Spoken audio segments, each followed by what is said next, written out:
do të ndiqni, në gjirin e Kokomes është denoncuar një ndotje serioze e detit e shkaktuar nga nije turistike që kanë hedhur mbetje dhe ujëra të zeza pranë bregut, duke vënë në rrezik shëndetin e qytetarëve dhe ekosistemin detar. Pamjet e publikuara tregojnë shkelje të hapura të ligjit, ndërsa qytetari apelon për reagim të menjëhershëm nga institucionet përkatëse.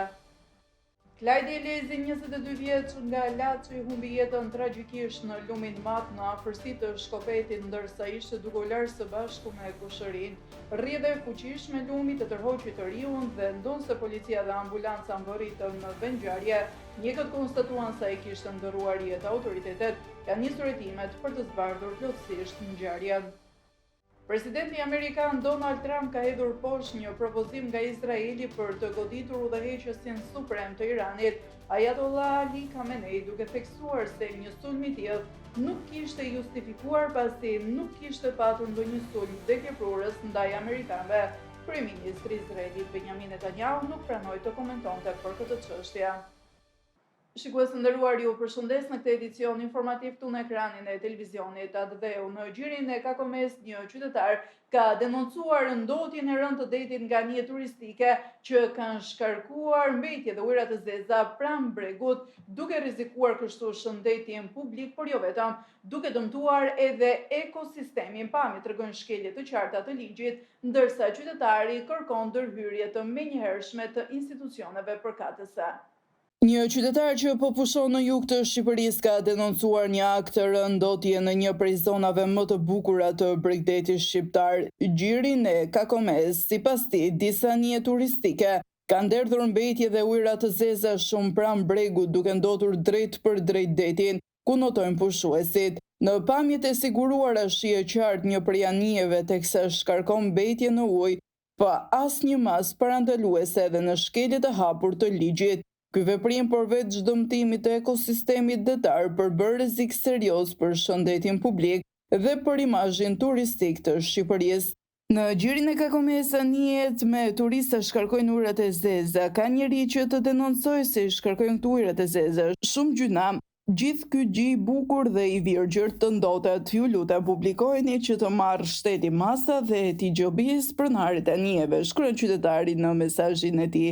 Ky rast ngre sërish alarmin për mungesën e kontrollit mjedisor në zonat turistike. Kërkohet reagimi menjëhershëm nga strukturat përkatëse për të identifikuar shkelësit dhe për të ndaluar urgjentisht këtë praktikë të papranueshme. Ruajtja e mjedisit nuk është luks, por domosdoshmëri. Ndëshkimi i ndotësve duhet të jetë shembull për të gjithë, vetëm kështu mund të mbrojmë turizmin dhe natyrën shqiptare.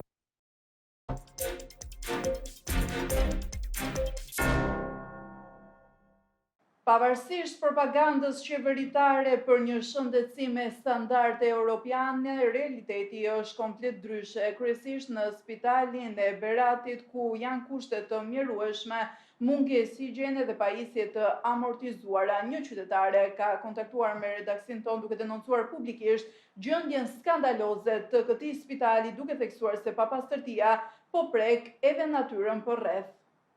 Në një kohë kur kryeministri dhe ministri e shëndetësisë Albana Koqiu vazhdojnë të trumbetojnë me krenarisë se shëndetësia shqiptare po ecën drejt standardeve europiane, realitetin e terren tregon spitale me kushte të mjerueshme, mungesë higjiene dhe pajisje të vjetruara. Një qytetare ka denoncuar publikisht gjendjen e spitalit të Beratit, duke e përshkruar si një vend të mbytur nga pislëku, ku jo vetëm njerëzit, por edhe pemët po sëmuren nga papastërtia. Qytetarja ka dërguar edhe video në redaksin ton, ku shihet qartë realiteti i hidhur. Shihet një tablo e zymë që nuk i përket një spitali modern europian, por një spital ku jeta e pacientëve është shpesh në mëshirë të fatit, ndërsa po rek dhe natyrën jashtë godinës spitalore. Spitali Beratit po sëmur edhe pemët nga pislëku, shkruan qytetarja. E në këto kushte, shpesh të denoncuara nga qytetarët, shpesh të provuara nga vetë ne, në vend të investimeve reale, shohim më shumë propagandë qeverie, më shumë ceremoni hapjes shpitalesh të reja, që në fakt janë godina të vjetra me fasada të lyera.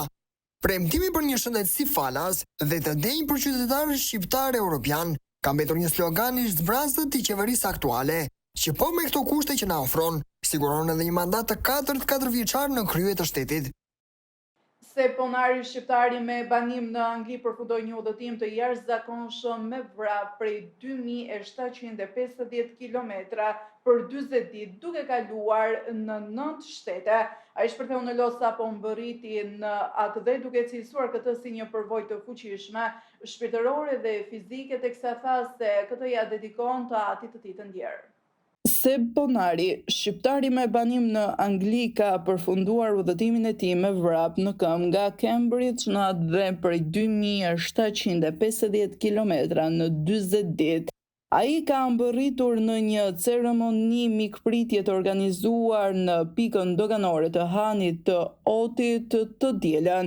Protagonisti shpërtheu në lot kur shkeli në tokën shqiptare. Ai tregoi se vrapimin e nisi rastësisht, ndërsa tashmë është kthyer në një pasion i cili u finalizua në këtë udhëtim të çmendur, ku përshkoi në shtete për të mbërritur në Shqipëri, teksa bërri nga Hani i Hotit në Tropoj ditën e hënë. Ai u nis për të përshkuar me vrap një distancë për 2750 kilometrash nga Cambridge drejt Tropojës. Brenda vetëm 40 minutash, sfida e tij ka nisur në 10 maj dhe përfundoi ditën e diel. Kjo iniciativë unike e shqiptarit nuk ka si qëllim vetëm tejkalimin e kufive të durimit njerëzor, por është një thirrje për ndërgjegjësim dhe mbështetje për shëndetin mendor, një temë ende stigmatizuar në shumë shoqëri, përfshirë edhe atë shqiptare. Rrugtimi i Sebit kaloi përmes disa vendeve europiane dhe çdo ditë ai përshkoi mesatarisht mbi 65 kilometra duke vrapuar për një qëllim që motivon çdo mëngjes. Të gjitha fondet e mbledhura gjatë kësaj sfide do të shkojnë për një organizat lokale që ofron shërbime dhe mbështetje për personat me probleme të shëndetit mendor.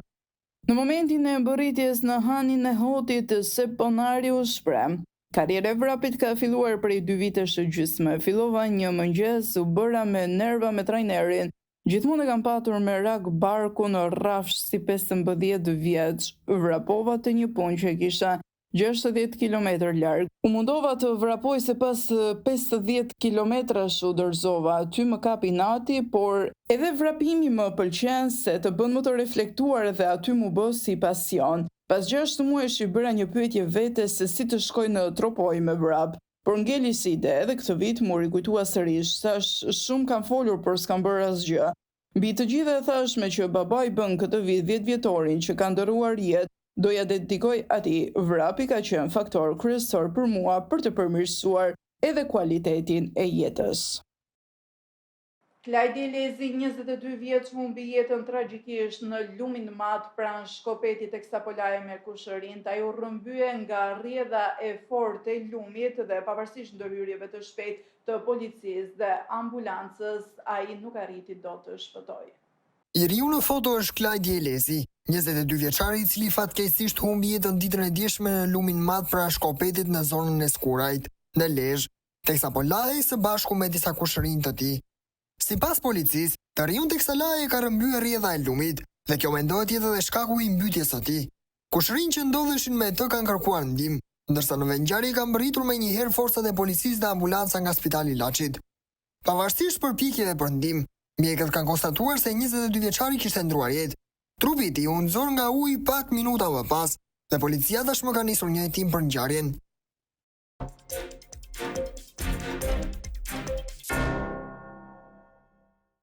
Gentiana Hudra, një grua 45 vjeçare shqiptar, u vrap brutalisht me fing në Itali nga ish bashkëshorti i saj, i cili e ndoqi dhe sulmoi në mes të rrugës. Autori në dëshminë e tij u shpreh se krimin e ka kryer për të mbrojtur fëmijët e tij. Ai nuk kishte precedent penal të bëparshëm apo të ketë ushtruar dhunë ndaj ish bashkëshortes.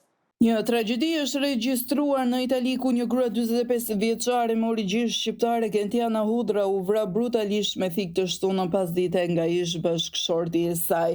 Autori i dyshuar u shoqërua menjëherë në komisariat nga karabinierët, ku ju nënshtrua një marrje të gjatë në pyetje nga prokurori i çështjes.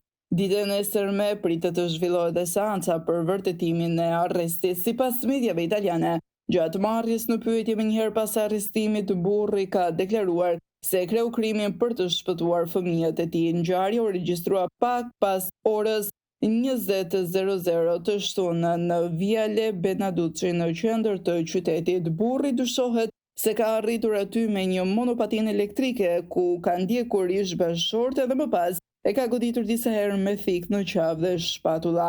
Edhe pse ajo kishte rënë në tokë, ai ka vazhduar ta godas. Më pas, pa thënë asnjë fjalë, është ulur në stol dhe ka pritur forcat e rendit që e gjetën ende në vendin e ngjarjes.